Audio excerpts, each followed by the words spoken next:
Welcome to, or back to, Forgotten Hollywood, the channel where I take you back in time to show you the movies, shows, and actors that have faded over the years.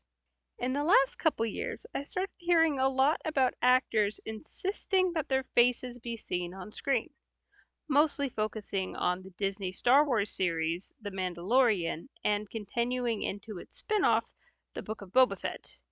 In the original appearance of the bounty hunter in Star Wars The Empire Strikes Back, Boba Fett never removed his helmet. In the series, he removes it so much that the actor himself has complained.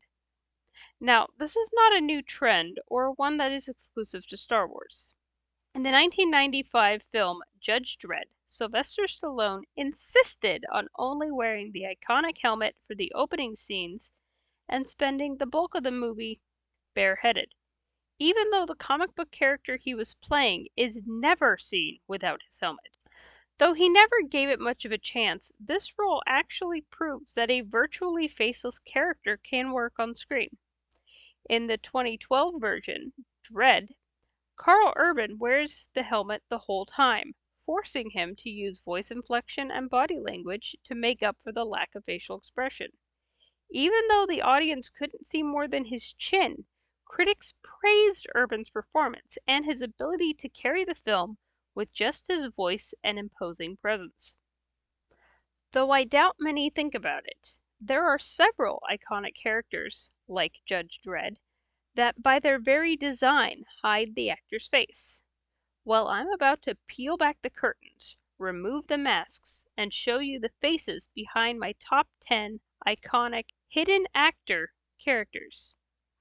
Please note that my criteria for this only includes characters that you can see very few, if any, of the actor's real facial features. Sorry, Worf. Number 10, Warwick Davis. Warwick Davis has played many a legendary character, from Willow to Professor Flintwick, but he got his start with one lovable furball. At only 12 years old, Davis played Wicket, the curious Ewok that befriended Princess Leia in the woods of Endor in Star Wars Return of the Jedi. Ooh, ain't true. That's right.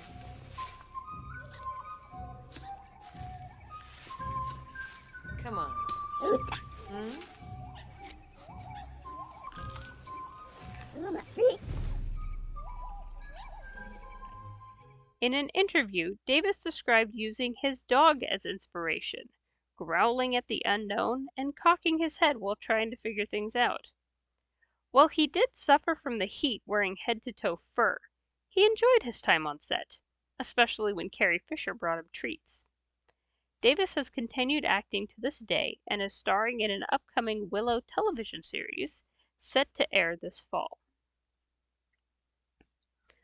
Number 9, Bob May. One of the oldest icons on this list, the Lost in Space robot is probably best remembered for alerting the Robinson family to danger. Warning! Warning! Alien aircraft approaching! What fans may not have realized at the time was that inside that 350-pound shell was a man. Bob May didn't voice the robot, but he was the robot.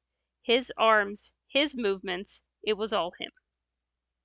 One iconic movement he would do in the suit was the 360-degree spin, but he would never share the secret to how he pulled it off inside the massive costume. When asked in an interview about it, how he managed it, all he would say was, "Part of it is because I'm an ex-dancer. 2, I had played a lot of football. And 3, I'm nuts." May died at the age of 70 on January 18, 2009. Number 8, Kevin Peter Hall. The unknown and unseen can be more terrifying than what is shown. This is highlighted in 1987's action sci-fi Predator.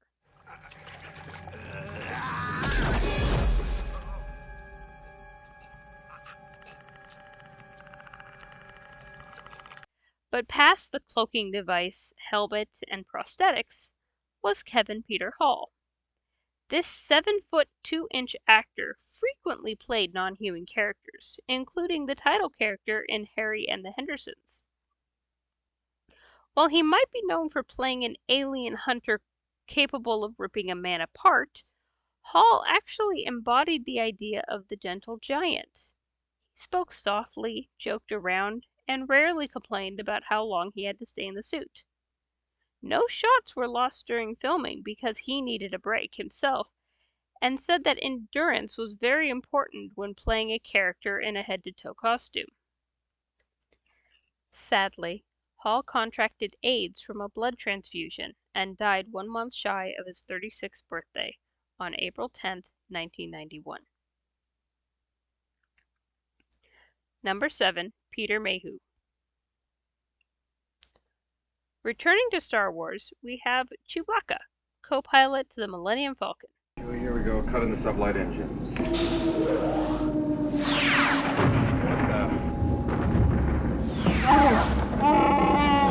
We come out of hyperspace in a meteor shower, some kind of asteroid collision. Not on any of the charts. This Wookiee appeared in 7 of the Star Wars films, as well as additional specials and cameos, for a total of 13 appearances on film and television. Sadly, Mayhew was forced to retire from the role early in the Star Wars sequel trilogy, appearing only in limited scenes in The Force Awakens. Knee problems and failing health made a body double necessary, and it would be his last time in the iconic costume. Peter Mayhew died on April 30th, 2019. He was 74. Number 6. Caroll Spinney. Not many characters are as easily recognized worldwide as those who live on Sesame Street. One of the biggest, in size and fame, is Big Bird. Do you have room for just one more? I don't take no riders. This here's a turkey truck. Oh, well. But my friend Oscar always says that I'm a big turkey. Well, I don't guess I can argue with that. Hop in. But did you know that only one man brought him to life from 1969 until 2015? Caroll Spinney was a puppeteer and performer, the man inside the feathered costume. After his health started to affect his performance, he stepped back to doing just the voice, and other puppeteers took over the movements. Like with Chewbacca, Big Bird also made several guest appearances off Sesame Street, and not just on children's shows. His credits include such titles as The West Wing, Saturday Night Live, and Good Morning America, showing that the love of Big Bird went far beyond childhood. Interesting note, Caroll Spinney puppeted and voiced a second iconic Sesame Street character, Oscar the Grouch. He died on December 8, 2019, at the age of 85. The Sesame Street episode that aired less than a week later was dedicated to his memory. Number 5. Anthony Daniels. Time to return to a galaxy far, far away, this time for a droid. Captain Solo, this time you have gone too far. No, I will not be quiet, Chewbacca. Why doesn't anyone listen to me? Anthony Daniels C-3PO, a protocol droid, appears in nearly every one of the Star Wars films, from the opening scene of A New Hope to becoming a plot point in The Rise of Skywalker. The only movie missing a cameo is Solo. And while Daniels doesn't recommend getting a full-body cast of yourself, he has fond memories of the creation of the iconic character, including the time he told George Lucas that the only clay head model he didn't like for C-3PO's face was the one on the end, and was promptly informed that that was the one they were going with. Daniels was most recently seen as C-3PO in the miniseries Obi-Wan Kenobi. Number 4. Kenny Baker. Of course, you cannot mention C-3PO without his companion, R2-D2. R2, come back at once. You haven't finished with me yet. You don't know how to fix the hyperdrive. Chewbacca can do it. I'm standing here in pieces, and you're having delusions of grandeur.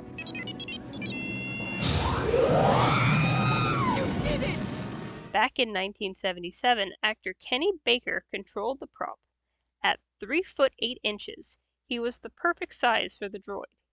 He played his iconic character in the first 6 Star Wars movies, but served only as a consultant in The Rise of Skywalker. Interesting note, he was supposed to play an additional role of Wicket in Return of the Jedi, but developed food poisoning and the part was given to the previously mentioned Warwick Davis.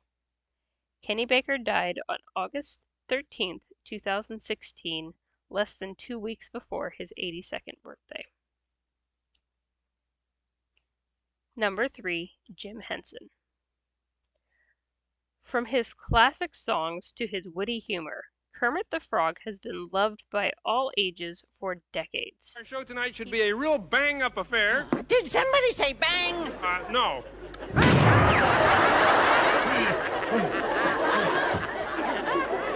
Well, I've always wondered what the show looked like from up here. He began when Jim Henson made the first Kermit puppet out of a pair of jeans and one of his mother's old coats in 1955, making him the oldest icon on this list. But it wasn't until he appeared in early episodes of Sesame Street that the character really took off. Henson wanted the puppet to be expressive, so he left all the stuffing out of his head. This allowed the puppeteer's hand to manipulate the face and show a range of emotions and reactions. Jim Henson continued to voice Kermit until his sudden death from bacterial pneumonia in May of 1990. The character was taken over by Steve Whitmire, who was personally asked to do so by Henson's widow and son. The task of taking on such a legacy was daunting, and the night before his first recording session as Kermit for The Muppets Christmas Carol, Whitmire had a dream that he saw Jim Henson in a hotel lobby and told him how nervous he was. Henson simply told him, "It will pass." When he woke up, Whitmire said his nerves were gone and he was able to record without problems. The Muppets Christmas Carol was dedicated to Jim Henson's memory. Number 2, Frank Oz. One of the most iconic aliens in cinematic history is a small green puppet. In 1980, the world got its first look at Frank Oz's classic Yoda. I am wondering, why are you here? I'm looking for someone. Looking? Found someone you have, I would say. Right. This little guy has become a fan favorite and ultimately led to the creation of Grogu in The Mandalorian, nicknamed Baby Yoda. Of course, Yoda wasn't Frank Oz's first hit. In fact, he's another Sesame Street alum, playing Bert to Jim Henson's Ernie, as well as the characters of Grover and Cookie Monster. His collaboration with Jim Henson went further with several Muppets. Not only did Oz voice Miss Piggy and Fozzie Bear, he was the man behind Animal, Sam the Eagle, and more. Although he never set out to be a puppeteer, he has established a legacy of characters few can match. Number 1, Doug Jones. You may not know the name Doug Jones, and you may not recognize his face, but he has appeared in more than 170 titles since the late 80s. But his first iconic role was in 1993 when he played Billy the Zombie in Hocus Pocus. Come on, move! Move out of the way! Wait! No!